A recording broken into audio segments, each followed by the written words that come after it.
It's Jim in the Rose Garden. Hello, hello. Check, check. Nothing. Audio was asking me to do a mic check.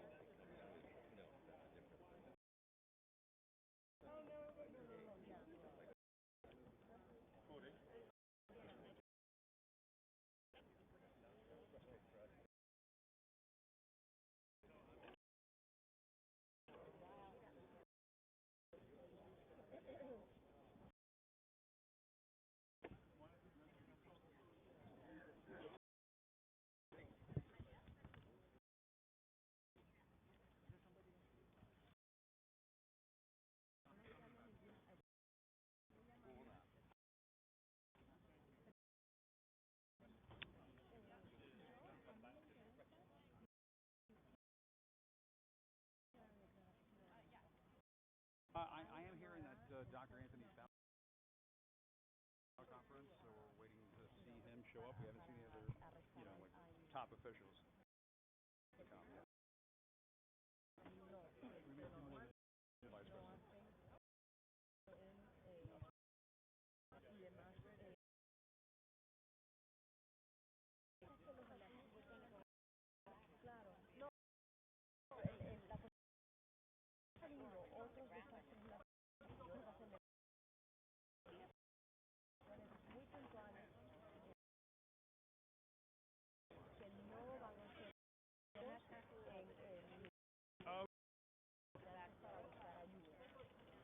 President. Oh, sure. Yeah, this is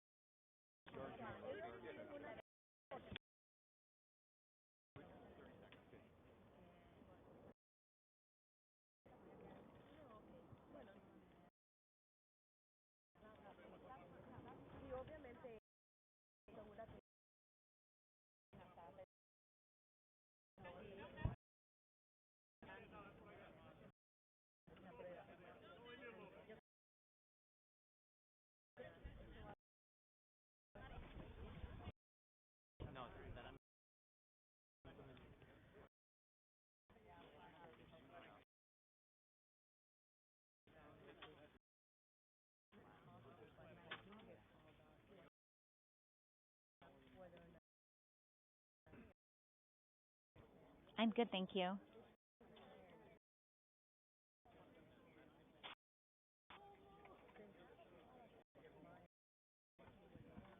You really, yeah, you're right. So far, we don't see it, but it's one.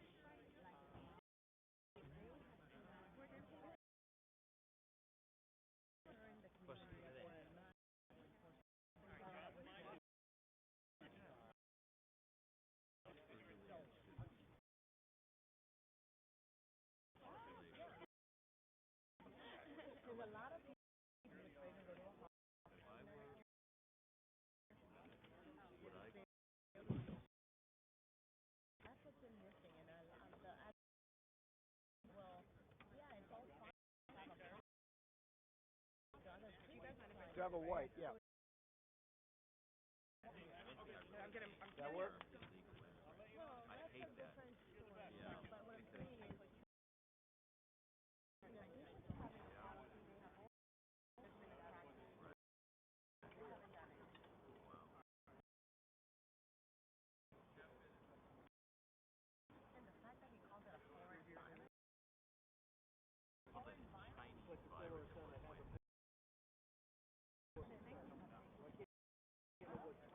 Yeah. That's right, Jay. We do expect to issue some kind of declaration about there being a national emergency with that is a way for him to invoke the Stafford Act and pump the money billions into the economy system right now that is part of. But that would be the case for a few seats. Anthony Fauci, who is the top disease expert, Will do. the administration is on that he is this press conference. He was alerted to come down to the White House a while ago, so he is en route. At now, Jake, there are for the president, unlike the other night when he was in the Oval Office, except for taking questions from reporters. But we expect to be, where are the tests? That has been a question of the President earlier this week that with these tests, Dr. Anthony was describing it as a failing on the part of the administration to get out to people can be tested. Obviously, the other be asked whether or not he's going to be tested for into contact with that Brazilian positive after a weekend trip down to Mar. And then obviously, I think the other question that is going, what is going to happen? Talking to, we've all been talking to various experts. Now, what is this country going to do? The fact that this economy is just going to the travel industry for weeks and weeks. Isn't going to deal with that, especially when Pelosi appeared to distance of Paris stimulus package. Jake, there's some key critical.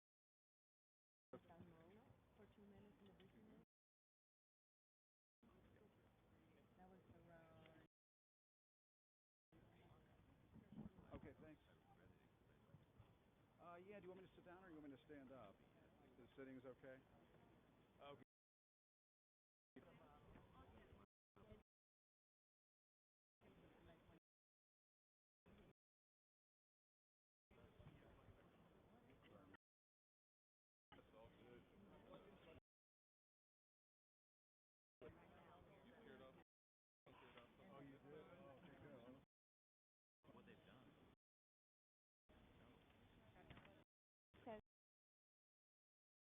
Oh, tell Jay Shaler. He can hear you. Oh, he can hear me. Oh, JK. Together. He says soon, and he loves you back. Oh, okay.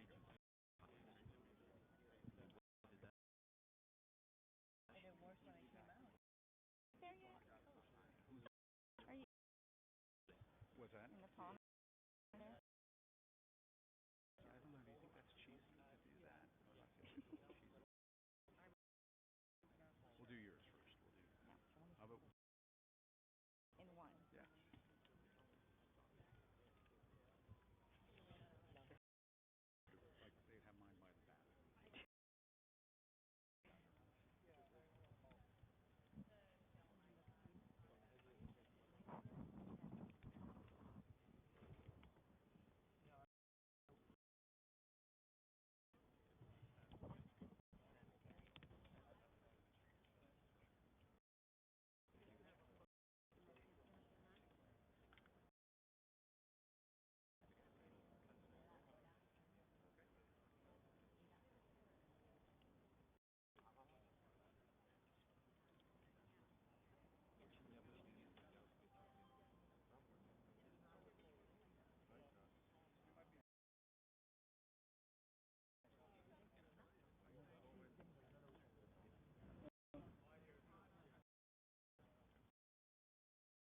No veo. Ah, no tengo, no estoy conectada.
Ya, claro, está bien. Ya, no, si no quieren perder negocio. Bueno, imagínate, Disney cerró todos los parques temáticos, el Smithsonian cerró todos los museos y el zoológico. Eh, muy fuerte.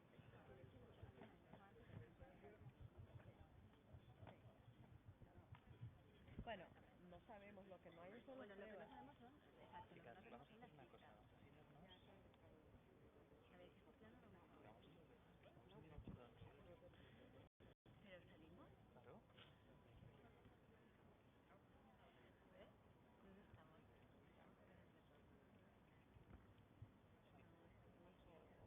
Ahí está hablando María.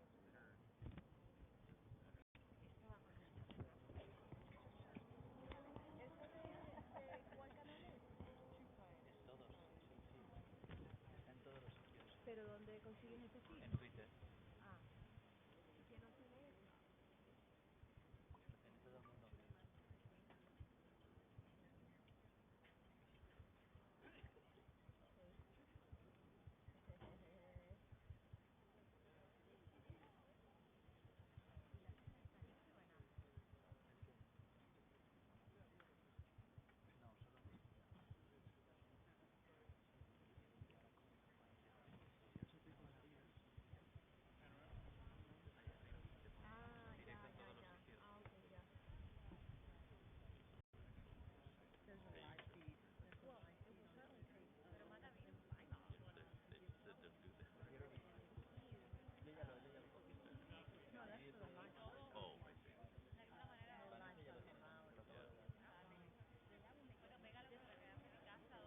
I just say? You're either pregnant or not.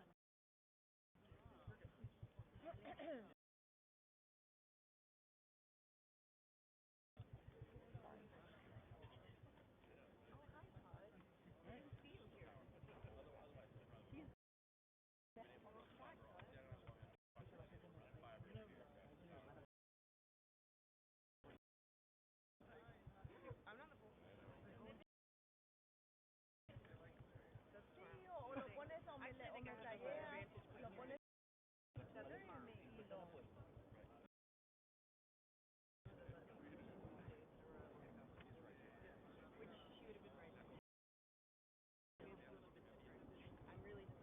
No, Guatemala ya tiene su primer caso.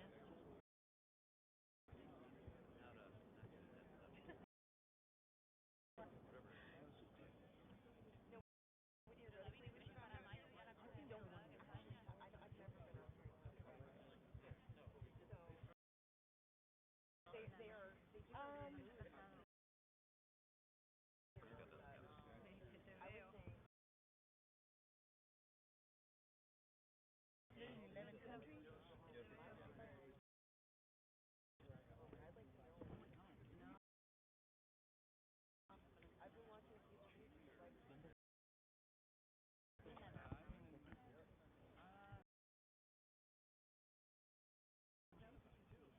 countries. I should be able to watch Netflix if I want to.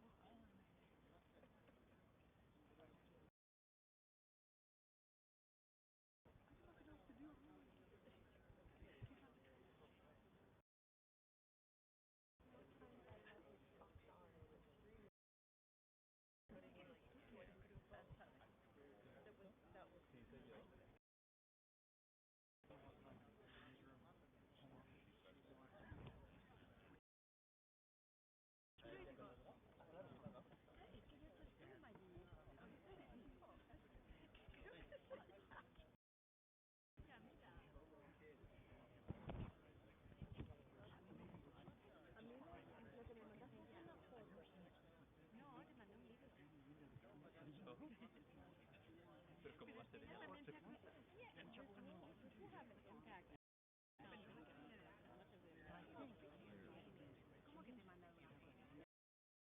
¿Ese video no? Ah, ok. Okay, ya lo vi.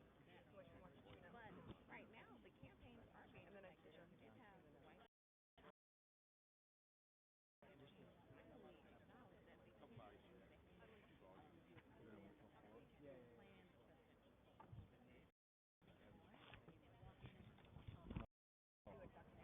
Metro's going to reduce services starting next week. Not good for me.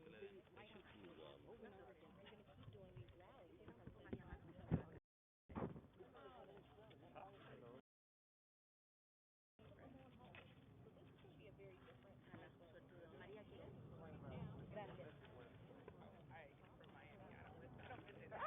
Gracias. Eso me traigo a España.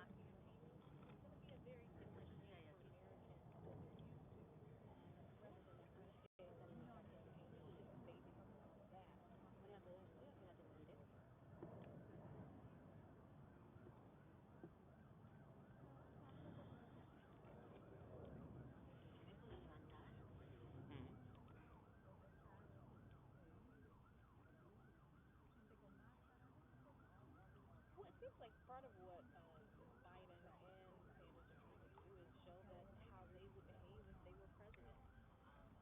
Joe Biden in particular, Trump, Good friend of mine from almost 5 minutes. black, and And what he's been doing is he's been getting this. I thought it was pretty cool.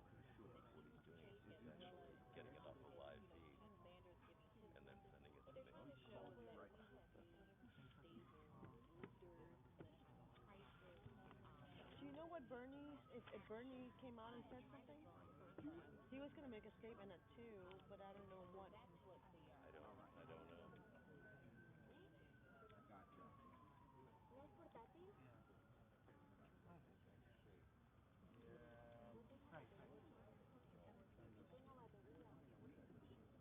Oye, hay dos con mascarilla.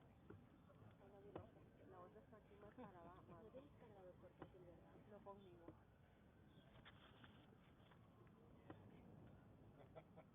No, no te lo va a dar.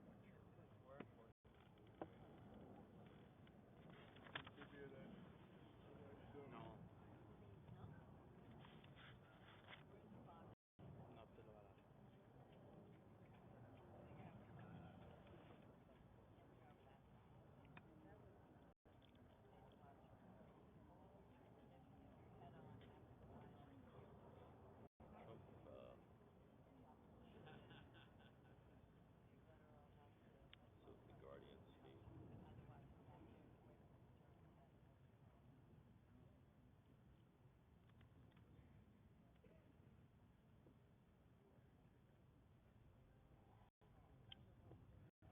Hello, and greetings from the Rose Garden. Yeah, four. I'm fine. What? No, when the market's closed, right? Oh, it's really before 4:01. Oh, yeah. Well, Okay. I'm out at 7. Naturally sweet wine. yeah, right. Bueno, para luego, mañana cuando me llamen para la conexión en vivo y todo. Gracias, Marquito.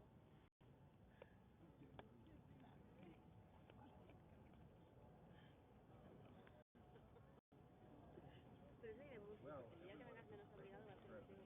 now, A mí eso ya no me importa, me lo llevo muy bien. Fine. Why are we not a Taylor? It's not a Taylor. Amazon, I looked yesterday just for checks. It gives basically all Yeah, gone. but people are buying the stuff that we would. It's a hurricane. Right, and then water. Water. yeah, Flashlight. expecting to see something spelled out in detail. I might add that colleagues are sure to ask whether the president should quarantine himself after the Brazilian President Bolsonaro and his press secretary, the latter being found to have been infected by the coronavirus.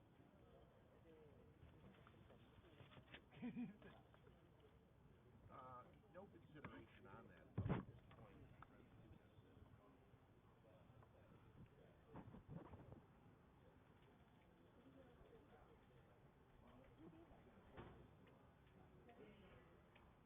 Is that true?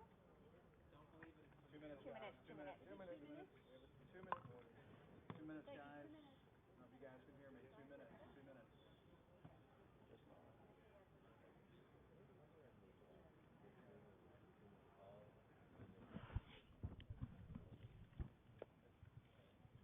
That happened the other day.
Ladies and gentlemen, the President of the United States, accompanied by the Vice President of the United States.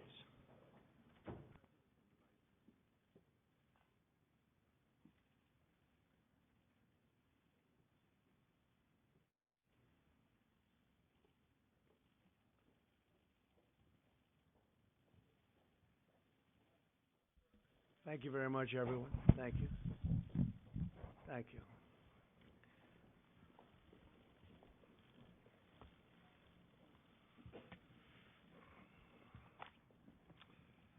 Beautiful day in the Rose Garden.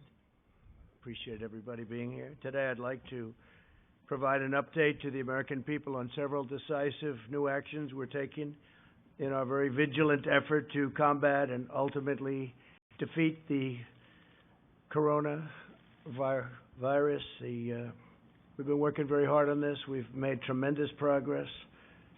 When you compare what we've done to other areas of the world, it's pretty incredible. A lot of that had to do with the early and the closing of the borders. It was just designated as the hot spot right now, and we closed that border a while ago. So that was luck, call it whatever you want. But through a very collective effort, overcome the threat of the virus. I also advise of our medical professionals who are doing a tremendous job, and we appreciate it very much that we're of foreign nationals who have been to Europe in the last 14 days from entering the United States, citizens, permanent residents, and our families, any of the families returning from Europe, isolation for a period of 14 days. As the world, many of the things that what we said were 100% correct, including our designation before them of Europe. Our earlier, very aggressive actions with China, this measure will save countless lives. I appreciate a number of the folks behind me, a lot of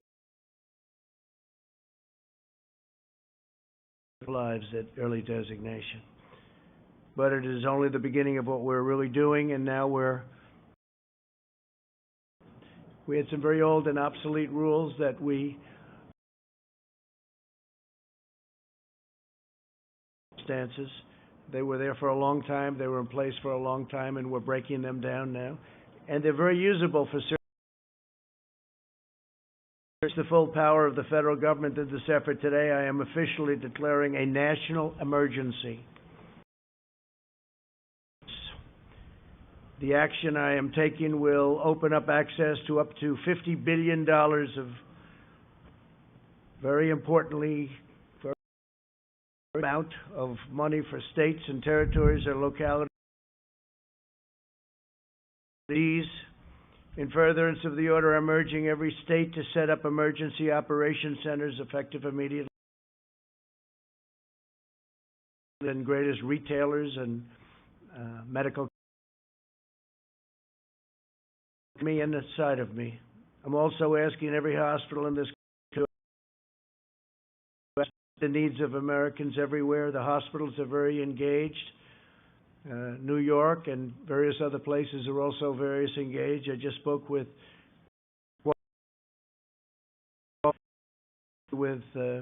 many states, including New York. The emergency orders I'm issuing today authority to the Secretary of Health and Human Services. The Secretary of HHS will be able to immediately waive provisions of applicable laws and regulations to give doctors, all hospitals, and healthcare providers maximum flexibility to respond to the virus and care for patients. This includes the following critical authorities: the ability to waive laws to enable telehealth, a fairly new and incredible thing that's happened in the not so distant past. I tell you, what they've done with telehealth is incredible.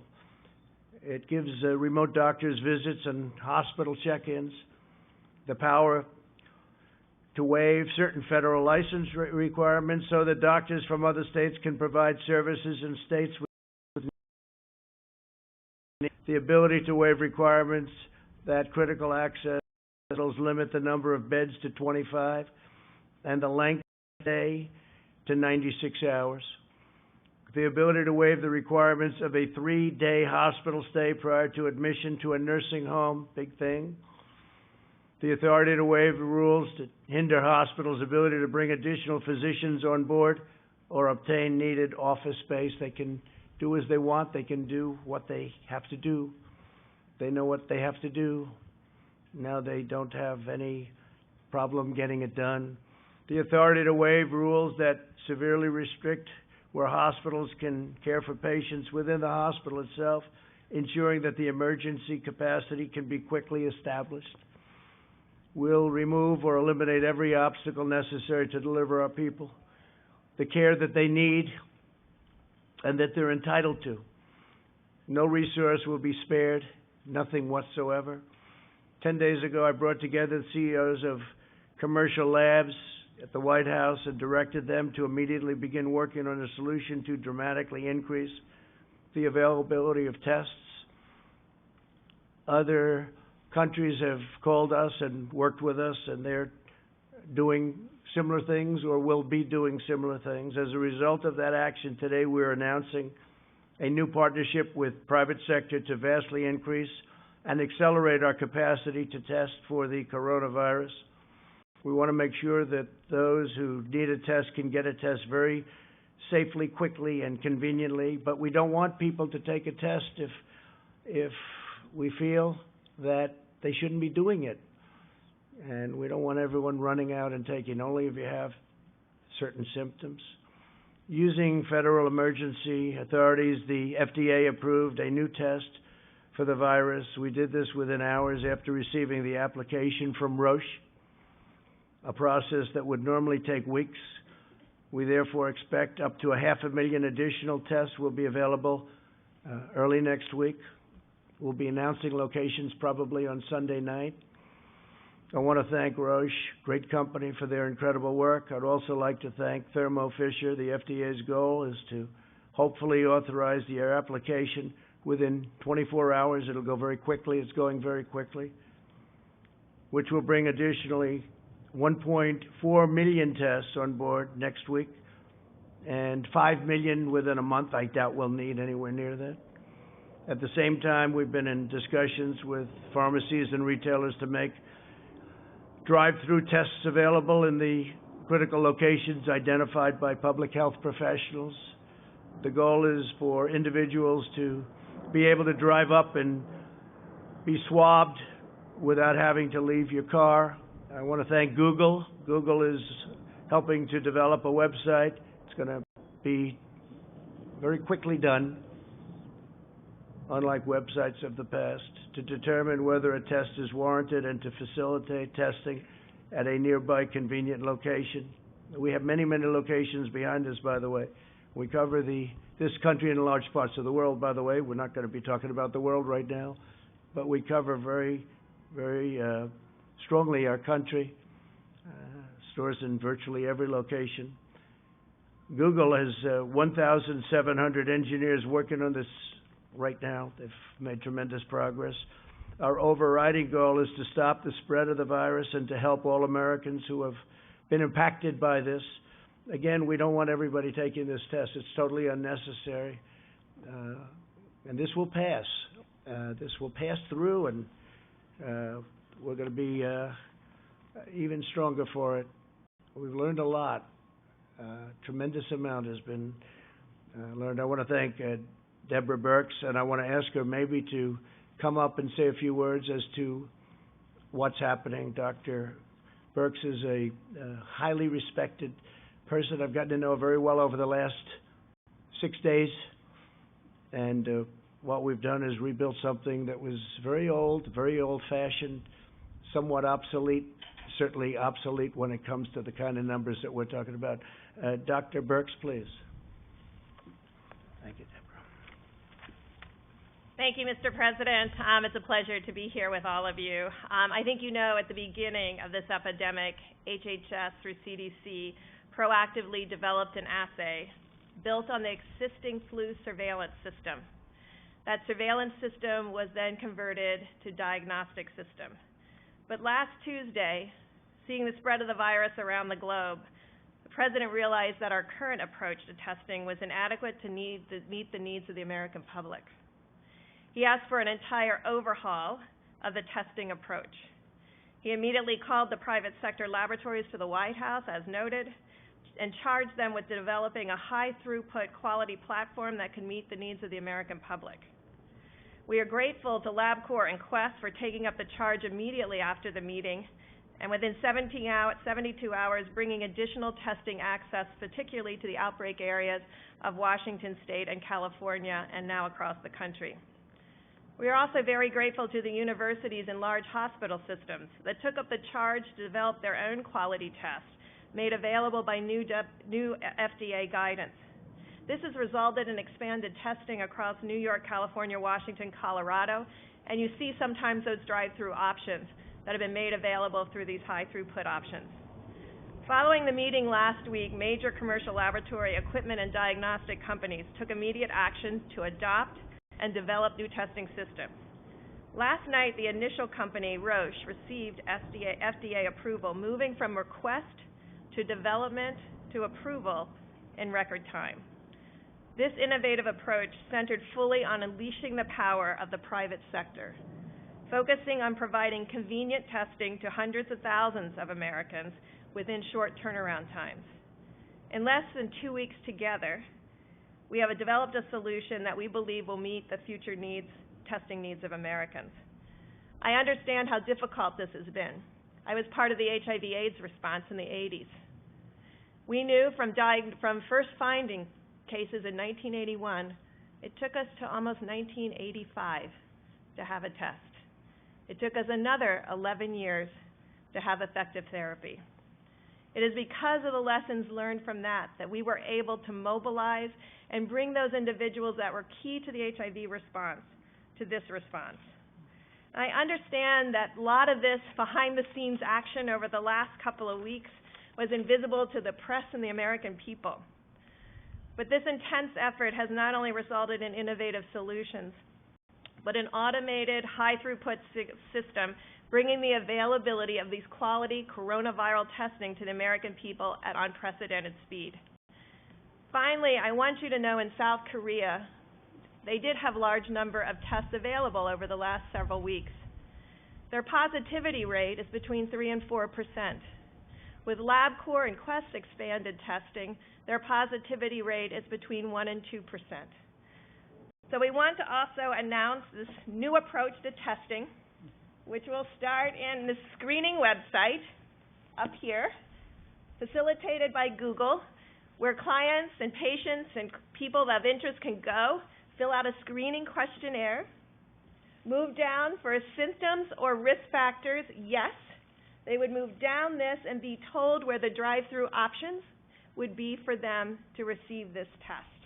The labs will then move to the high-throughput automated machines to be able to provide results in 24 to 36 hours. That is the intent of this approach. We have seen it work just in our own United States, and we want to bring this across the continent. Thank you very much. Thank you very much, Great. I'd like to maybe have Tony, do you want to come up? You've become I think everybody out here knows you pretty well, but Tony's been doing a tremendous job working long hours, and you've seen a lot happen, but this has been, it's been a great experience, and working with you has been terrific. Tony, please. Thank you very much, Mr. President.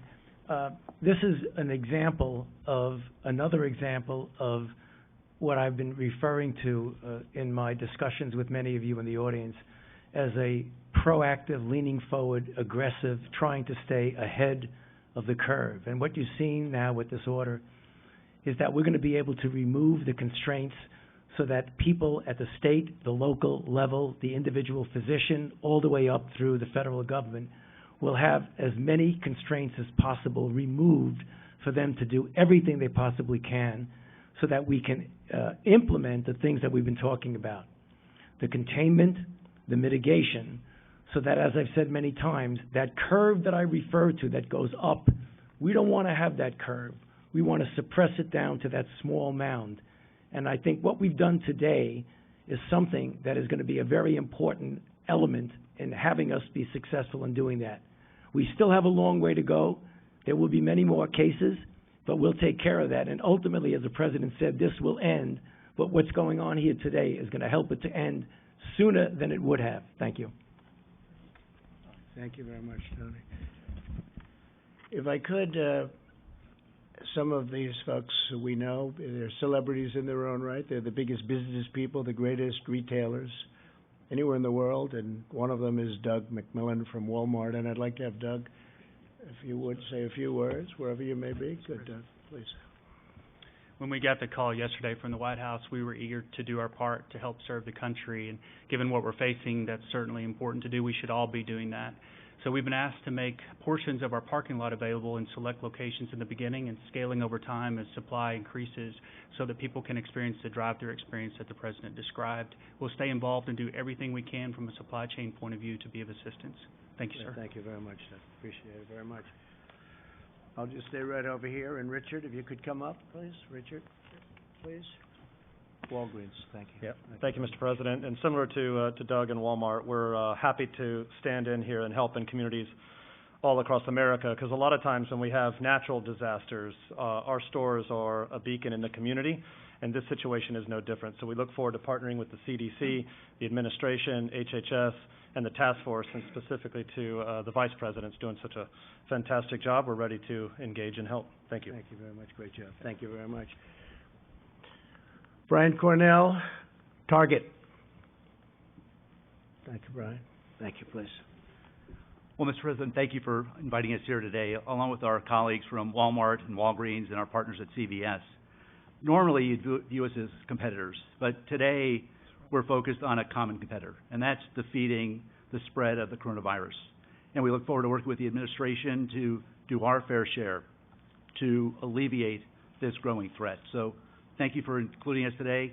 In the near term, we're all committed to making sure we're keeping our stores open to serve the American consumer who's rapidly stocking up on household essentials, key food and beverage items that they need during this time, making sure we run safe stores and create an environment that's safe for our team members, making sure that they feel supported during this very critical time. So thank you for including us. Thank you very much. Great job. Great job. Is Tom here? Tom Poland? Tom Paul, please. Thank you, Mr. President. As CEO of Becton Dickinson, we're one of the leading providers of medical devices as well as collection products for testing of coronavirus. We're ramping up our manufacturing capacity to ensure that the right collection devices and testing equipment are ready to address this issue. Thank you, Mr. President. Thank you very much, Tom. Great job you've done. Stephen Rakowski, Quest Diagnostics, please. Great job. Thank you very much. Thank you, Mr. President. So as mentioned, we were called through the leadership of the Vice President last week to come together as an industry, and we took advantage of that opportunity to work with the FDA, to work with the Center for Disease Control, and we are up and running with tests in a number of our facilities. As the President mentioned, we now have capabilities from Roche Diagnostics that we will bring into our facilities this weekend. And I know myself and my colleague at LabCorp will be doing the same. So the capacity available to the American public to support this action with consumers will be considerably increased in the next few weeks. Thank you, Mr. President. Thank you very much. I appreciate it. Thanks. And Matt Sauce, please, of Roche. Matt, thank you, Matt. Thank you, Mr. President. So from Roche, we want to thank the FDA for their rapid approval of our coronavirus test. We really appreciate the partnership with the CDC and the FDA to get that to market as fast as possible, because it's critical for us to make that available to help patients in need, and working with laboratories to get it up and going in the near future, which will bring hundreds of thousands of tests available to patients in need in the United States. So thank you. And you can do it. You can do it. A great company. David Pierre of Signify Health, please. Thanks, David. Thank you, Mr. President. We are the largest house call provider in the U.S., and we go to the homes of the most vulnerable elderly. And through our network and our logistics engine, we stand ready to help and provide our clinicians to be where they're needed, whether they're in retail clinics or in the home, and we're here to assist. Thank you very much. Thank you very much. And we'll be changing a lot of the rules, regulations for future, should this happen in the future, which we hope it never does, but it will, I guess, somewhere out there. There's some bad ones over the years, and I guess that'll continue to an extent, but we hope it never happens. But we're going to be changing a lot of the old rules and specifications and regulations. Adam Schechter, who's really been of tremendous help. LabCorp, please. Adam. Thank you, Mr. President. At LabCorp, we're working every second of every day to increase the number of tests that we can run. We're working with academic medical centers, with our colleagues at Quest, with other hospital and other laboratories to ensure that we do everything we can to increase the testing as we move forward. And I can tell you, we understand how important the testing is, and we are committed to doing everything possible. Thank you very much. Great job. Thank you. Thomas Moriarty, CVS. We all know CVS. Thank you. Thank you, Thomas. Thank you, Mr. President. We have been focused since the start of making sure our patients and the customers we serve have the information they need, the safety they need as well. We are committed to working with the administration and local public health officials to make this work as well. And thank you, sir, for the honor. Thank you very much. Thanks. Great job. And Bruce Greenstein, LHC Group, tremendously talented people. Thank you very much. Mr. President, thank you for the honor of being here. And the home health industry has been treating patients and seniors in the safety and comfort of their own home for decades. We're very proud to be part of the equation for testing in their own home. For Americans that can't get to a test site or live in rural areas far away from a retail establishment, we're here to help, to partner with our hospitals and physicians as well as the people we have here today that will be doing testing around the country. Thank you. Thank you very much. Good test. We'll practice that. Okay, I like that. That's good. We're also announcing the following emergency executive actions today. To help our students and their families, I've waived interest on all student loans held by federal government agencies, and that will be until further notice. That's a big thing for a lot of students that are left in the middle right now. Many of those schools have been closed. Based on the price of oil, I've also instructed the Secretary of Energy to purchase, at a very good price, large quantities of crude oil for storage in the U.S. Strategic Reserve. We're going to fill it right up to the top, saving the American taxpayer billions and billions of dollars, helping our oil industry and making us even further toward that wonderful goal which we've achieved, which nobody thought was possible, of energy independence. It puts us in a position that's very strong, and we're buying it at the right price. And that's something that would have not even been possible a week ago. The price of oil went down quite a bit, so we're going to fill it up. It's a good time to fill it up. I'd like to ask Mike Pence to say a few words, please. VP. Thank you, Mr. President. It is this day should be an inspiration to every American, because thanks to your leadership from early on, not only are we bringing a whole of government approach to confronting the coronavirus, we're bringing an all of America approach. Mr. President, from early on, you took decisive action. You suspended all travel from China. You created travel advisories, South Korea and Italy. We screened all travelers from all airports in both of those countries. And on the unanimous recommendation of your health experts, you, at midnight tonight, will effectively suspend all travel from Europe, and Americans that were returning will be screened and asked to voluntarily participate in a 14-day quarantine. Throughout this process, Mr. President, you put the health of America first, but you brought the best of America to address it. And it's not just at the federal level. As you said, Mr. President, we've been working with states across the country. We issued broad guidelines from CDC for every American. But this week, at your direction, we tailored specific recommendations from CDC for New York, Washington State, California, Massachusetts, and Florida.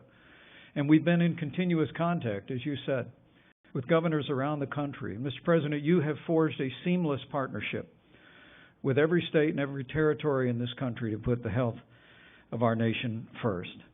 But today, I trust that people around the country that are looking on at this extraordinary public and private partnership to address the issue of testing with particular inspiration. After you tapped me to lead the White House Corona Task Force, Mr. President, you said, this is all hands on deck. And you directed us to immediately reach out to the American business sector, commercial labs, to meet what we knew then would be the need for testing across the spectrum. And today, with this historic public-private partnership, we have laid the foundation to meet that need. For Americans looking on, by this Sunday evening, we'll be able to give specific guidance on when the website will be available. You can go to the website, as the President said.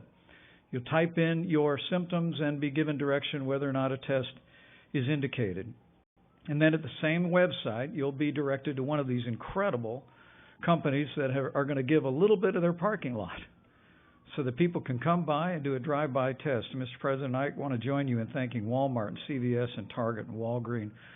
These are companies that are synonymous with communities large and small, where people come together, and now they're going to come together to meet the needs of the American public. These commercial laboratories, LabCorp and Quest and Roche, have just done an incredible job stepping forward, and they're going to literally make hundreds of thousands of tests available and being processed with results to patients in the very near future.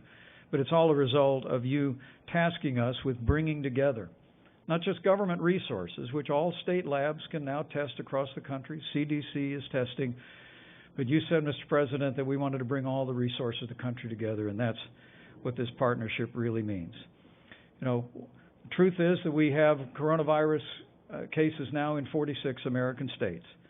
And while the risk of serious illness of the coronavirus remains low, we want to encourage every American to practice common sense, practice good hygiene, go to the CDC's website to see what the guidance is for your community or for the American people broadly. And as the President has said, it's especially important now that we look after senior citizens with chronic underlying health conditions. Last week, the President directed the Center for Medicaid and Medicare Services to raise the standards at our nursing homes, increase inspections at our nursing homes. And today we're offering very specific guidance, which Seema Verma will articulate about visitations at nursing homes. It's important to remember that they were there for us when we were growing up, Mr. President. They helped us with our homework. They tucked us in at night. They cheered us on as we pursued education, cheered us on in our careers, and now it's time for us to be there for them and to recognize that seniors with chronic health conditions are the most vulnerable, and Americans can make a difference. So wash your hands, use common sense, look after the most vulnerable, and Mr. President, I know I join you in saying that every American should be proud of this incredible public-private partnership that's going to be speeding access of testing to millions of Americans in the weeks ahead. And together, as you've said many times, together we'll get through this. Together we'll put the health of America first. Thank you. Seema, where's Seema? I'd like you to maybe take that a step further, please, on nursing homes. Thanks. Thank you. Well, thank you to the President for the declaration. It allows my agency, CMS, that runs Medicare and Medicaid and has oversight of all of the nation's healthcare facilities, to suspend regulations that could get in the way of treating patients during this time. These temporary national blanket waivers are reserved for the rarest of circumstances, and they represent a massive mobilization of our country's resources to combat this terrible virus. And the flexibilities we are offering will be a godsend to the providers, clinicians, and facilities on the front lines of this fight. And later, CMS is going to be issuing guidance directing nursing homes to temporarily restrict all visitors and non-essential personnel, with a few exceptions such as end-of-life situations. We fully appreciate that this measure represents a severe trial for residents of nursing homes and those who love them, but we are doing what we must to protect our vulnerable elderly. Thank you. As I said in my address to the nation the other night, all Americans have a role to play in defeating this virus.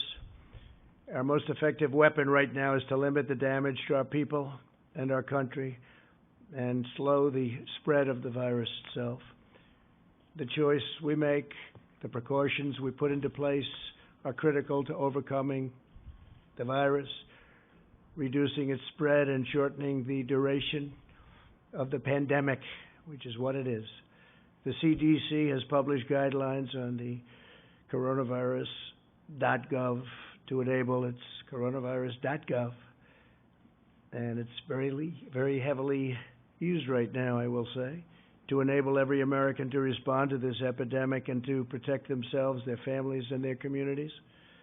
While the risks to young and healthy Americans remains very low, we've learned a lot about this over the last 2 weeks.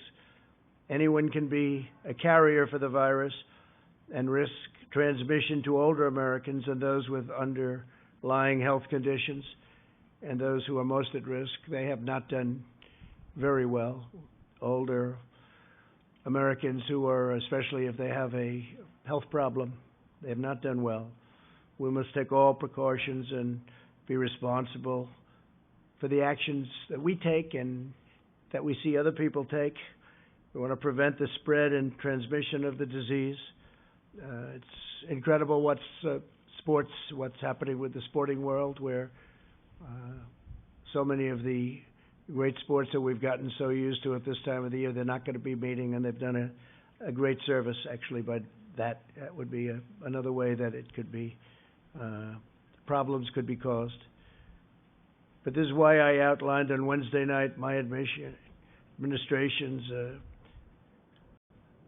fact that we've issued a requirement suspending all medically unnecessary visits to various places, but in particular nursing homes. We should all be working off the same playbook when it comes to protecting Americans. We have to. We need to be consistent in adopting measures to limit the spread of the virus. The virus is the same whether it's spreading in cities, towns, or rural communities. The tools and tactics for attacking it are similar no matter where you go. No matter where you go. You have some hot spots throughout the world right now that people would have never thought possible. And they're being very seriously affected. Key among these efforts are breaking chains of transmission between people. These measures have been adopted by many companies, universities, and schools. And we want to protect the safety and the health of their employees and their students. I encourage everyone to follow the guidelines we've issued by CDC and these common sense measures. A lot of it's common sense. For the areas where the virus is spreading, the CDC is advising communities to postpone large gatherings, postpone assemblies, social functions, and sporting events, stagger recess and lunch for schools that aren't canceled, limit in-person meetings, increase scheduled cleanings, and cancel work-sponsored travel, among numerous other steps that can be taken. Americans are the strongest and most resilient people on earth, and in the coming weeks, we will all have to make changes and sacrifices, but these short-term sacrifices will produce long-term gain. And again, I've said we're learning a lot for the future, and future problems like this, or worse, it could get worse. The next 8 weeks are critical. We can learn, and we will turn a corner on this virus. Some of the doctors say it will wash through, it will flow through, in interesting terms, and very accurate. I think you're going to find in a number of weeks it's going to be a very accurate term.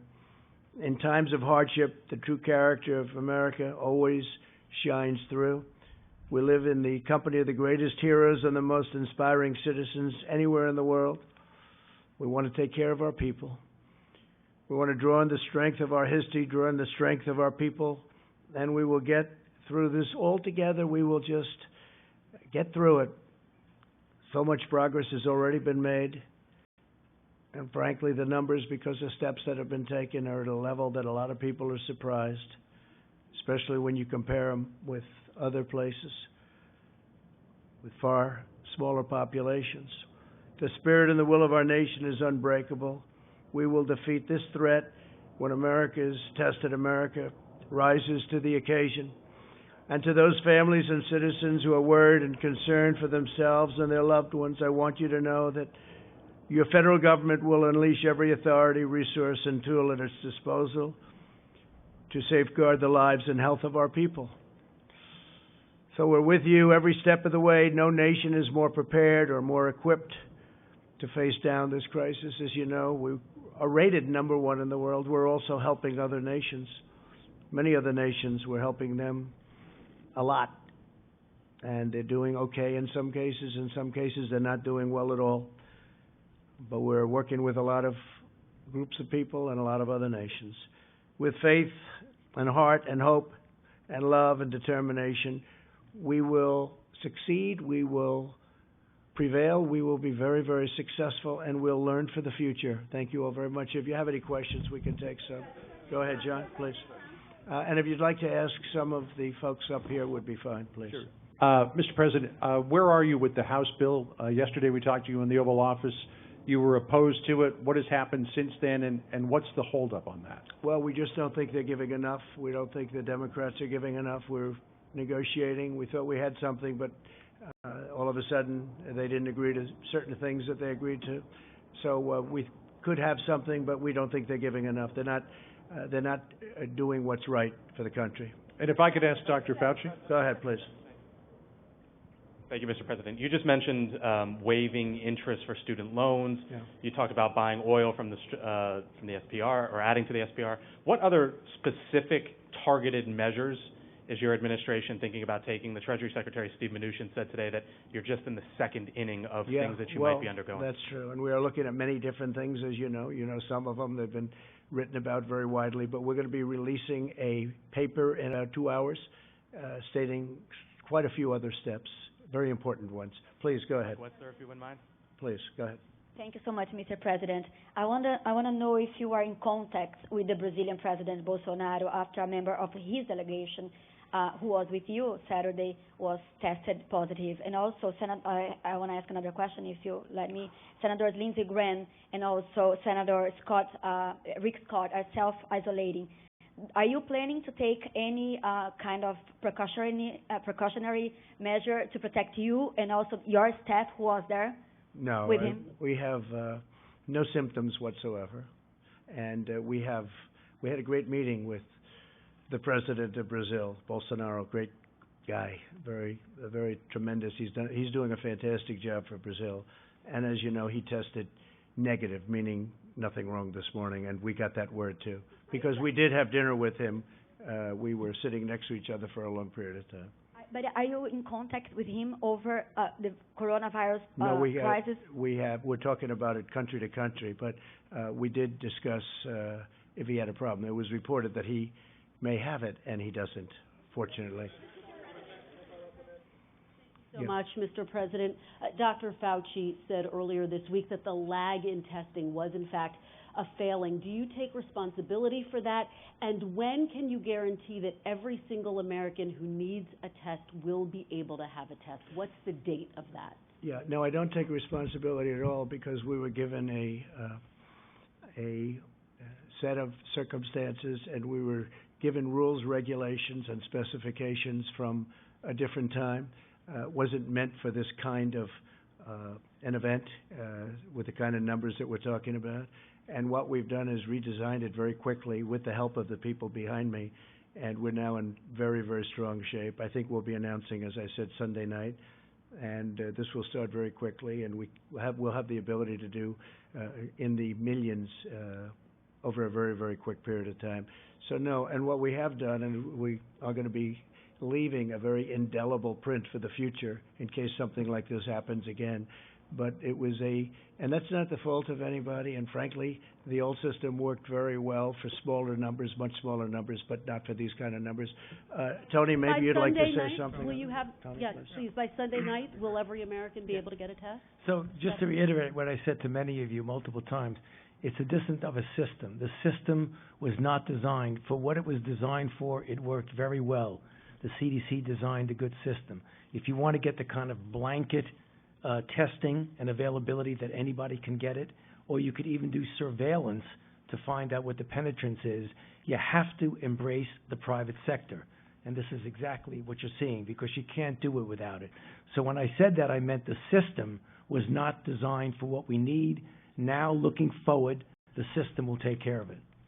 And Mr. President, And with interestingly, respect, if you go back, please, if you go back to the swine flu, it was nothing like this. They didn't do testing like this, and actually they lost approximately 14,000 people, and they didn't do the testing. They started thinking about testing when it was far too late. what we've done, and one of the reasons I think people are respecting what we've done it very early. We've gotten it very early, and we've also kept a lot of people out. Mr. President, yes, the please, last go ahead. administration Please. said that they had tested 1 million people at this point. You've been Well, ask president them how for they did with 3 the years. swine flu. It was a disaster. But with respect, you've been Next, president please. for 3 years, Next, and please. Wuhan was suffering. They had a very big failure with swine flu, a very big failure. President, I want to ask you about the European travel ban that goes into effect at midnight tonight and the exemption that you've offered to the UK. There are 17 countries that are in the so-called Schengen zone that have fewer coronavirus cases than the UK, and just in the past 24 hours, the UK has added 208 coronavirus cases to their total. Why do they, Mr. President, deserve an exemption, and would you consider adding them to this travel ban list? Well, that was recommended to me by a group of professionals, and we are looking at it based on the new numbers that are coming out, and we may have to include them in the list of countries that we will, you could say, ban or whatever it is during this period of time. But yeah, the numbers have gone up fairly precipitously over the last 24 hours, so we may be adding that. And we may be adding a couple of others, and we may frankly start thinking about taking some off. Go ahead. Thank you, Mr. President. I'm a correspondent with Hong Kong Phoenix TV. You have mentioned that the number in China has been decreasing. China has made tremendous progress in the past weeks. True. I'm wondering how much confidence does this give you to control the virus in the United States? And do you see the data China has been sharing with the United States has been helpful? I think it has been helpful. We've been working very much with China. I've spoken, as you know, with President Xi. They went through hell, and their numbers are starting to look very good. They're really looking very good. We're very happy about that. We are sharing data, yes. In fact, we're sharing quite a bit of data, including the fact that some of our pharmaceutical companies are working over there right now with large groups of people. Yeah, go ahead, please. Thank you, Mr. President. You spoke with Canadian Prime Minister Trudeau yesterday. Yes, did you discuss the potential closing of the border between Canada and the U.S.? And by extension, are you considering ways to salvage the $2 billion daily trade between the two countries? So we didn't discuss the border. We've had a very good relationship, just about finished with the USMCA, as you know. He called me to tell me that. I think that was the primary reason for the call. At the time, his wife had not been diagnosed, and she's a lovely lady, wonderful lady, great lady. And since then, I've read that the result was that she has it. And I was a little surprised. I think he was surprised also. We did discuss it prior to. She's going to be fine, but he thought that she would not most likely have the virus. Unfortunately, she does. But we didn't discuss the border yesterday, no. Go ahead, please. If you have any questions for these great geniuses up here, you should, even a business question related to what we're talking about. Mr. President, Ross Palumbo from ABC News, Miami. As a relatively new Floridian, what is your message today to the cruise line industry and the travel industry that Florida depends upon? And since Senator Rick Scott and Miami-Dade Mayor Carlos Jimenez have the same exposure as you and they are self-isolating, what's your message to them that they shouldn't be? Well, I don't know that I had exposure, but I don't have any of the symptoms, and we do have a White House doctor, and I should say many White House doctors, frankly, and I asked them that same question, and they said, you don't have any symptoms whatsoever. And we don't want people without symptoms to go and do the test. The test is not insignificant. As far as the cruise line business, we're with them all the way. It's a great business. It's a great U.S. business, frankly, and I know how important they are to the country. That includes airlines, but the cruise line business obviously was hit very hard. We had a tremendous success out in Oakland where we moved it. Vice President Pence did a fantastic job with that. We worked with UK, we worked with Canada. They took their people back in Canada. It was approximately 600 people. UK likewise took a large number of people back to the United Kingdom. And we have people quarantined. It was a big operation, and it worked out really, you don't hear about it anymore. It worked out really well. Mike, you may even want to say something about that, because that was really done properly. Well, thank you, Mr. President. And that program with the Grand Princess, the ship, is continuing to be administered in the highest standards, orderly way, as the President directed. And Americans that needed treatment have received them. I spoke to the governor of Iowa today, and some of those who now have been cleared are able, in proper supervision, to be returning to Iowa. They're making arrangements for them to do that. Others in Texas, others in Georgia. Again, it's another example of the extraordinary cooperation. Governor Abbott, Governor Gavin Newsom, Governor Brian Kemp of Georgia. But to add to that, the President directed me last Saturday to travel down to Miami. We met with all the leaders of the cruise line industry. Several cruise lines have announced a 60-day pause in operations. Our Department of Homeland Security has praised them for doing that because of the unique health challenges, particularly presented to seniors with underlying conditions. We have a proposal from the cruise line industry, but they're currently considering what other steps that they might take, perhaps even similar to what those other lines have taken.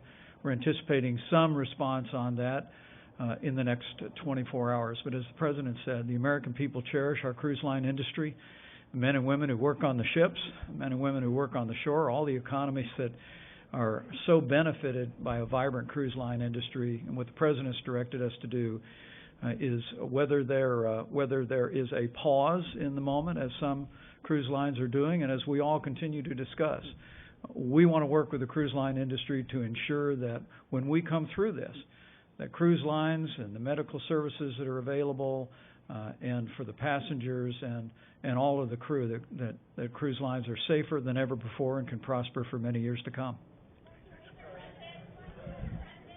Go ahead, please. This question is for Drs. Fauci and Birx. Dr. Fauci, based on what you currently know, what is the trajectory for when this outbreak will peak? How long will the American people have to remain on this emergency footing? And for Dr. Birx, as the administration tries to get its arms around this test kit shortage issue, the next glaring need could be respirators and related hospital equipment. So what is the administration doing right now to ramp up production of respirators and that kind of equipment should this outbreak persist? So when you have an outbreak like this, particularly if you're trying to interfere with it, it's really impossible to predict the time element of when it's going to peak and when it's naturally going to go down. So if you look at the situation where countries really did not get to the point of trying to contain and mitigate very well, you see a peak over several weeks and then down again over other several weeks. What we're trying to do with the efforts that we're doing is to blunt that peak. And I mentioned it many times, and I think it's important and appropriate for me to mention it again because it answers your question. When you talk about preventing infections from without in, which is the kind of travel restrictions we're talking about, then how do you handle what you already have in your country? You continue some sort of containment, but you also do mitigation, and you try to proportion it to the areas where there are the most infections. The success of that and how much you make this turn into this is going to give you the amount of time. If we're successful, it'll be less. If we're not successful, it's going to be more. But these kind of things generally run out in a few months. Hopefully, we'll make it several weeks, 8, 9, whatever weeks. But I can't give you a number because it depends on how successful we are. Great, thank you. It's a great question, and Dr. Fauci and I have worked together a very long time and continue. It's a privilege to work with him every day. So I think you can learn and I appreciate there were some graphics done by some of the reporting over the last several days. If you align the data from China with the data with South Korea, you can start to see almost a complete overlay of that data. And so that's what we're tracking very closely, as well as Italy. But you have an excellent question. I just want to make one note. In South Korea, I want to repeat, only 4% of the tests were positive. That means 96% of the people had a different respiratory disease because we're in the middle of flu season, cold season, and all of the other respiratory diseases that we get every day. In LabCorp and Quest early data, they're running about 1 to 2% positive. That means that we have a lot more other respiratory disease out there besides the coronavirus, and that's why the screening is critical. But even with the screening, we're going to run what we think are very low rates. Needless to say, though, we're taking it extraordinarily seriously to plan for what could come. Not what Dr. Fauci talked about, blunting the curve. That makes it much less high need at that peak of the curve that we're all planning for. So we're in full inventory of all of our assets by the President unlocking and this emergency order and the Secretary of HHS's ability. It unlocks all of those stockpiles, those needs, what the VA has, what the DOD has, what the National Guard has, and what every hospital has. And the hospital emergency preparedness plan allows them to defer elective issues to keep those hospital beds open for those who might need it. So we're in full planning mode for each of those things. And I might add that we are in the process, and in some cases have already done it, ordered a large number of respirators just in case. We hope we don't need them, but we've ordered a large number. Yeah, go ahead, please. Thank you very much, Mr. President. In your speech to the nation, you mentioned the situation in China and South Korea have improved, and you're thinking about remove the restrictions, also the warning in place right now. When can we expect that announcement, and how do you see the overall progress that Asian countries made? Well, some are making progress, some are not, as you know, but some are making progress, and as they make progress, as they get down to the number that we all think is right, that they know is right, we know is right, we'll be opening it up. And some are really moving along rapidly. We hope to be able to open things up as quickly as possible. Go ahead, please. Go ahead. Mr. President, I'd like to ask Secretary Azar and Dr. Fauci just how Dr. Fauci, okay? Right, better, all right. better. Not 100%, but 90%. Right. Go ahead. This affects the elderly primarily, and in that sense, it's an unusual disease. Is any specific research being done as to why it affects our senior citizens more than others? So I don't mean to diminish your question, but we already know why it would affect senior citizens more. Because when you talk about anything that requires a robust immune system, as you get older, your immune system is not as potent as it is when you were young. And that's the reason why when you talk about even influenza, which we have extraordinary experience with over decades and decades, the people who are very vulnerable are the elderly and those with underlying conditions. The same thing holds true for a variety of other disease. Why cancer is more prevalent in mostly in older individuals, because the immune system that screens for it is less robust. So it really is something that is kind of well known over a lot of studies. Okay. OAN, please. OAN. Mr. President, the Chinese officials are expressing some tones of discontent with how where the source of this virus has come from, and they're spinning some odd narratives. What are your response to the Chinese officials who are doing that, and have they signaled any kind of resistance to upcoming trade talks in response to how we're handling this virus? No, we have our deal with China. They're going to be buying $250 billion worth of goods and $50 billion from our farmers, and it's a great deal for our country. It's about time somebody did that. And frankly, phase 2 will start negotiating. I did read one article, but I don't think that article was representative, certainly not in my conversations with President Xi. And they know where it came from. We all know where it came from.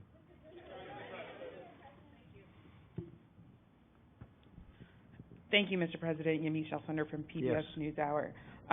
My first question is, you said that you don't take responsibility, but you did disband the White House Pandemic Office, and the officials that were working in that office left this administration abruptly. So what responsibility do you take to that? And the officials that worked in that office said that the White House lost valuable time because that office wasn't disbanded. What do you make of that? Well, I just think it's a nasty question, because what we've done is, and Tony has said numerous times that we've saved thousands of lives because of the quick closing. And when you say me, I didn't do it. We have a group of people. I could ask perhaps my administration, but I could perhaps ask Tony about that because I don't know anything about it. I mean, you say we did that. I don't know anything about it. You don't know We're about spending, the reorganization that happened at the It's National the Security administration. Council. Perhaps they do that. You know, people let people go. You used to be with a different newspaper than you are now. You know, things like that happen. But this is Okay, an please go ahead. We're doing a great job. Let me tell you, these professionals behind me and these great, incredible doctors and business people, the best in the world, and I can say that, whether it's retailers or labs or anything you want to say, these are the best in the world. We're doing a great job. We have 40 people right now, 40. Compare that with other countries that have many, many times that amount. And one of the reasons we have 40 and others have, and again, that number's going up, just so you understand. And a number of cases, which are very small, relatively speaking, it's going up. But we've done a great job because we acted quickly, we acted early. And there's nothing we could have done that was better than closing our borders to highly infected areas. Please, go ahead. Thank you, Mr. President. Vanessa Yaklich for NTN 24 for all Latin American countries, Yes, sure. and also for Spain, La Razón and Antena 3. I would like to ask you two very brief questions. One, for how long we're going to have the emergency, the national emergency? I hope not long, but it's there now, and it gives tremendous powers for things that we need. Tremendous power, actually. And the Stafford Act and various other things that we're involved with and have studied and memorized in so many different ways and forms. It gives the kind of power that we need to get rid of this virus, and we're going to do it very quickly. And I hope we won't need it very long, but whatever it takes. So for now, we still don't know for how long. And something very important I wanted to ask you is how do you really think it's essential coordinating with other countries and learning from their lessons that they already suffer the same situation? Yeah. Countries, of course, like China and South Korea, but now recently Sure. Italy and Spain. Well, and Italy's how is having that coordination done? Italy Thank you is so having much, a very, we're in touch with Italy, and it's a country that we love. We have tremendous millions and millions of people origins from Italy, and we're working with them. They're in probably, relatively speaking, the toughest position of all. We're in touch with everybody. We're in touch with, when I say everybody, we're in touch with many of the countries that you know about, that you're writing about, and they're calling us asking for advice. They're asking for the advice of the people behind me. Italy's got a tough situation, but they're really they have really clamped down, and I think they're going to see some very good results. It's tough what they did. They really took their medicine, but they're going to see some much better results. Yeah, Jeff? Thank you, sir. With regard to domestic travel, should Americans feel safe, or should Americans at all be traveling to states such as Washington State, New York, and other hot spots within this country? And a follow-up on Brazil. You're asking people who come back from Europe, Americans who are coming back from Europe, to self-quarantine for a couple of weeks. You were in a picture with somebody who now has coronavirus from Brazil at Mar-a-Lago. How is that different? Well, I'll tell you, first of all, I'm not coming back from someplace. But you were exposed. There was somebody that they say has it. I have no idea who he is, but I take pictures, and it lasts for literally seconds. I don't know the gentleman that we're talking about. I have no idea who he is. I haven't seen the picture. I said there's a picture of somebody, but I take sometimes hundreds of pictures a day. And that night I was taking hundreds of pictures, so I just don't know. Now, I did sit with the president for probably 2 hours, but he's tested negative, so that's good. It's just a matter Please, of... And the domestic... Go ahead, please. I would say if you stay home, it's not bad. It's not bad. Now, there are certain parts of the country that are essentially have zero problem. Washington's been very tough, in particular a nursing home. And with Washington, the state of Washington's been very tough. It's been a big percentage of, when you talk about the 40 deaths, that's been a big percentage of the deaths, as you know very well. And they all came from a certain area, unfortunately. Please, go ahead. Go ahead. Okay. Thank you very much, Yes. Mr. President. Cordelia Lynch, Sky News. You talked this week about the UK doing a good job in tackling coronavirus. In light of the rise in cases, Are you changing your mind about that? You also just spoke about possible travel restrictions. Have you discussed when they might be put in place? Well, in light of the results, as we discussed before, in light of the results, we're going to be looking at it, and I know the task force is looking at it very strongly. Vice President, everybody. It was looking good, but the results have been building up pretty rapidly. So we'll be taking another look at that. Yes, absolutely. Go ahead, please. Mr. President, thank you. I want to first follow up on Jeff's question because the person you were standing next to, whether you know who he is or not, tested positive for coronavirus. Dr. Fauci said this morning, if you stand next to somebody who tested positive, you should self-isolate and get a test. You say your White House doctor is telling you something different. Who should Americans listen to? And my second question I think they have to listen to their doctors. And I think they shouldn't be jumping to get the test unless it's necessary. But I think they have to listen to their doctors. And I mean, I don't know I haven't seen the picture. Somebody said there's a picture with somebody taking a picture with me, but I haven't seen it. Well, doctors have but said I you can might tell have it even if you don't have symptoms. Are you being selfish by not getting tested and potentially Well, I exposing? didn't say I wasn't going to be tested. Are you going to be? Most likely, yeah. Most When likely. do you think Not for that'll that happen? reason, but because I think I will do it anyway. Will you let us fairly know the soon. results? We're working on that. We're working out a schedule. My second question, Mr. You President, go ahead, that please. was a follow-up. Go ahead. Yeah. I know there's been a lot of talk about testing. I just want to make sure we're clear, though, because we've been hearing from doctors who say, as of today, they still can't get patients tested who need a test. So as of today, can everyone who a doctor wants to have tested get tested? And if not, when? Well, When that's will been doctors true for a do it? while, but I'll let Mike. Why don't you answer that, Mike? Well, as the President said, and Dr. Fauci has articulated, the nature of our current system where the CDC has samples sent and tests are performed or state labs perform tests, or in some cases university and hospital labs perform tests, is generally adequate for an infectious disease or for people getting a diagnostic work done. But given the sheer scale of this, the President tasked us with bringing together this extraordinary public and private partnership. Today, by some estimates, when you add all the labs together, and today the President made it possible for every state in the country and their state labs to authorize labs across their state to do coronavirus testing. We're estimating somewhere between 15 and 20,000 tests a day are able to be performed. But very soon, with the program that was announced today, Americans will be able to visit one of the sites closest to them, as described on the website, if they're symptomatic, if the questionnaire indicates it, be able to have a test there, and these incredible companies will process the test and they'll receive that information. But for now, the best advice that we can give for people is to speak to their doctor, as the President just said. And if the doctor indicates that physician, if it's not a university, hospital, or otherwise authorized lab, can contact the state lab. And again, every state lab in the country can perform tests today.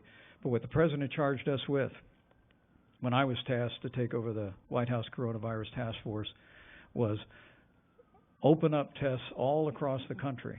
The President said a few days ago that we made it clear that any American that wanted to get a test would be able clinically to get a test. Because I literally heard from the governor of Washington State who said the doctors in Washington State were saying that if you were only mildly symptomatic, they would not order a test. And fortunately, the President directed CDC to clarify that.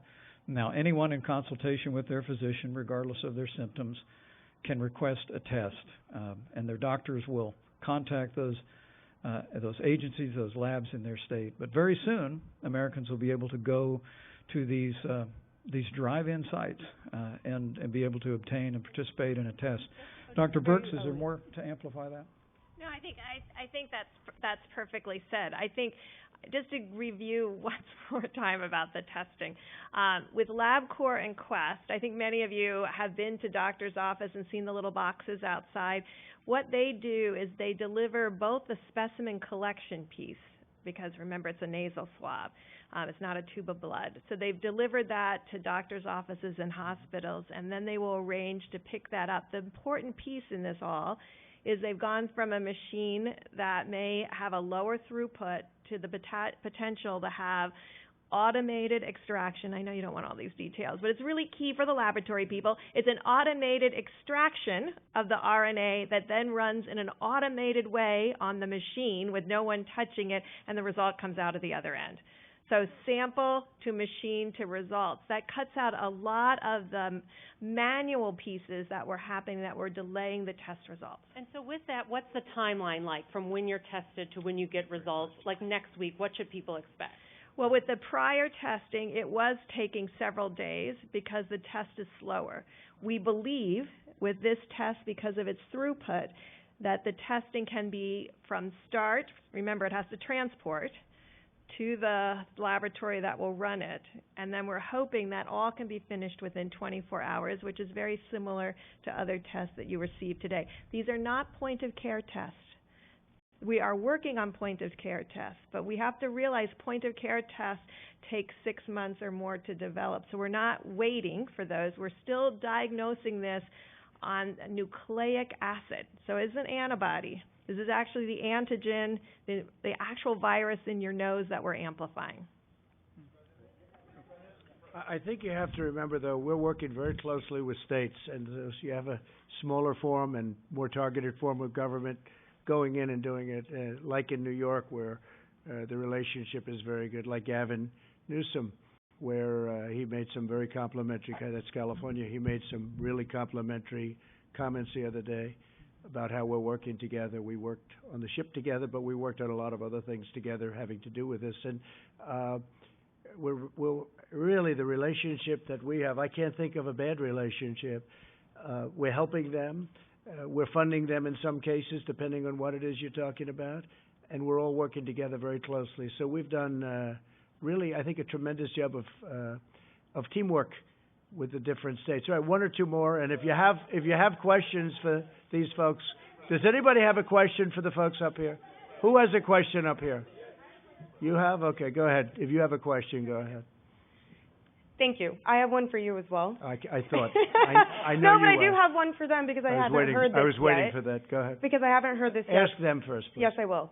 Okay, with regards to the CEOs, can you please tell us when you expect to see items like hand sanitizer that have been going out of stock very quickly back on the shelves? There have been a lot of reports about that. And for you, Mr. President, could you talk about a potential bailout for the cruise industry? You had suggested that could happen. Is that something you're still looking at, and how much would that be? Well, I didn't suggest that it could happen, but I can tell you it's an industry that was very badly impacted by what's going on with the virus, and it's a great industry. It's a very important industry, and we will be helping them, and we will be helping the airline industry if we have to, assuming we have to. So far, people haven't been asking, but if they should be asking, we want to make sure our airline is very strong, and then one day, all of a sudden, wasn't looking so good. Interestingly, I was talking to Doug, and the numbers they're doing from the retailing standpoint, I guess because of this, your business is like the opposite. All of you you've been selling a lot of stuff. Do you want to answer the question as to the hand sanitizers? Sure. Yeah, specifically the areas where we're seeing pressure in the supply chain are surface cleaners, cleaning supplies, paper goods in particular. Hand sanitizer is going to be very difficult to have 100% in stock on for some time. We're still replenishing it and shipping it, but as soon as it hits the stores, it's going.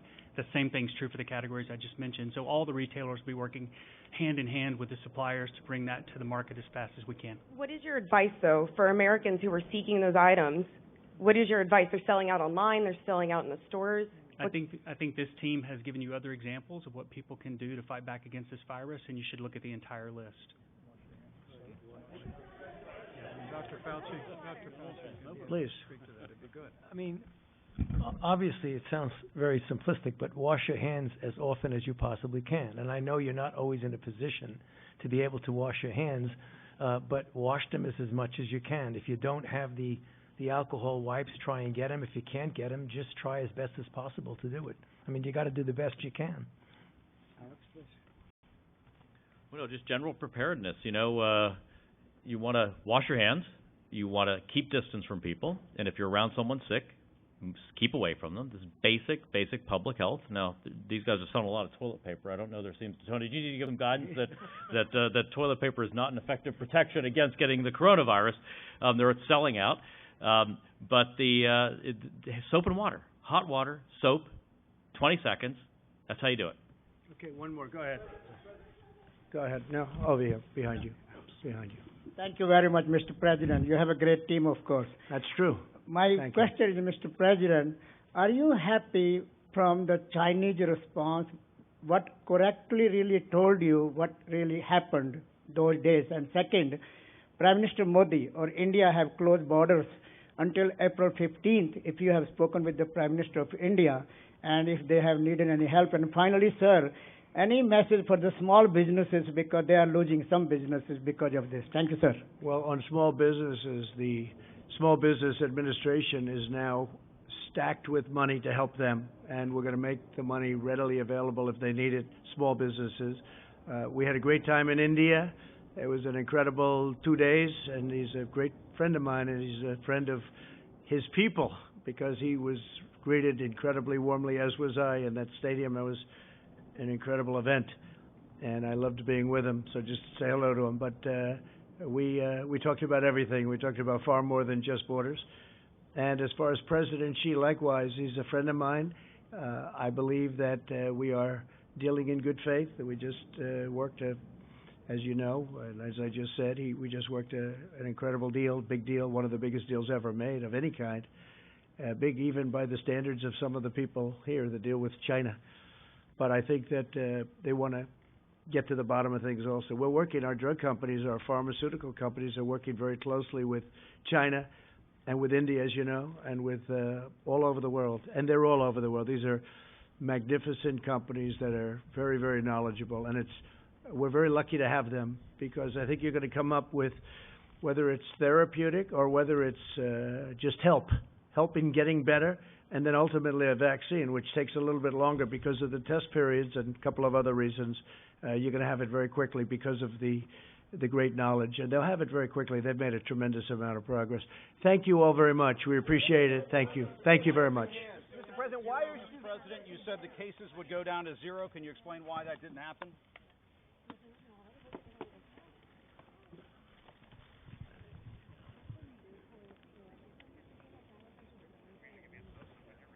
Thumbs up.